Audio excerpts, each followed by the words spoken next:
ರಾಜ್ಯದಲ್ಲಿ ಏನು ಈ ವರ್ಷ ಸುಮಾರು 35 ಕೋವಿಡ್ ಪ್ರಕರಣಗಳು ಈ ಪತ್ತೆ ಹಚ್ಚಿರುವಂಥದ್ದು. ಅದರಲ್ಲಿ ಬಹುತೇಕ 32 ಬೆಂಗಳೂರು ನಗರದಲ್ಲಿ. ಕಳೆದ ಒಂದು 15 ದಿವಸದಲ್ಲಿ ಸಣ್ಣ ಪ್ರಮಾಣದಲ್ಲಿ ಸ್ವಲ್ಪ ಹೆಚ್ಚಿಗೆ ಆಗಿದೆ. ಆದ್ದರಿಂದ ನಾವು ಏನು ಮುನ್ನೆಚ್ಚರಿಕೆ ಕ್ರಮಗಳು ತಗೊಳ್ಬೇಕು ಅಂತ ಕೂಡ ಅಥವಾ ಇದರ ಬಗ್ಗೆ ಏನು ನಾವು ಇಡಬೇಕು ಅಂತ ನಮ್ಮ ಟೆಕ್ನಿಕಲ್ ಕಮಿಟಿಯವರು ಕೂಡ ಮಾತನಾಡಿದ್ದಾರೆ. ಮತ್ತು ಕೇಂದ್ರ ಸರ್ಕಾರ ಜೊತೆ ನಾವು ಮಾತನಾಡ್ತೇವೆ. ಇಡೀ ದೇಶದಲ್ಲೂ ಗಂಭೀರವಾದ ಪರಿಸ್ಥಿತಿ ಏನೂ ಇಲ್ಲ. ಸ್ವಲ್ಪ ನೀವು ಜನ ಹೆಚ್ಚಿರುವಂಥ ಪ್ರದೇಶಗಳಿಗೆ ಹೋದಾಗ ಅಲ್ಲಿ ನೀವು ಮಾಸ್ಕ್ ಅನ್ನು ಧರಿಸಿ ಅಂತ ನಾವು ಹೇಳಿದ್ವಿ. ಅದು ಬಿಟ್ಟರೆ ಇನ್ನೇನು ನಮ್ಮಲ್ಲಿ ಗೈಡ್ಲೈನ್ಸ್ ಏನಿಲ್ಲ. ಯಾರೂ ಕೂಡ ಭಯ ಪಡಬೇಕಾಗಿಲ್ಲ. ಯಾರೂ ಕೂಡ ಚಿಂತನೆ ಅಥವಾ ಆತಂಕಕ್ಕೆ ಒಳಗಾಗ್ತಕ್ಕಂಥ ಅವಶ್ಯಕತೆ ಇಲ್ಲ.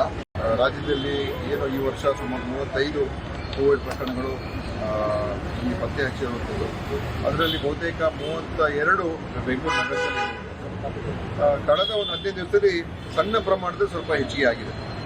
ಆದ್ದರಿಂದ ನಾವು ಏನು ಮುನ್ನೆಚ್ಚರಿಕೆ ಕ್ರಮಗಳು ತಗೊಳ್ಬೇಕು ಅಂತ ಕೂಡ ಅಥವಾ ಇದರ ಬಗ್ಗೆ ಏನು ನಾವು ಇಡಬೇಕು ಅಂತ ನಮ್ಮ ಟೆಕ್ನಿಕಲ್ ಕಮಿಟಿಯವರು ಕೂಡ ಮಾತನಾಡಿದ್ದಾರೆ. ಮತ್ತು ಕೇಂದ್ರ ಸರ್ಕಾರ ಜೊತೆ ನಾವು ಮಾತನಾಡ್ತೇವೆ.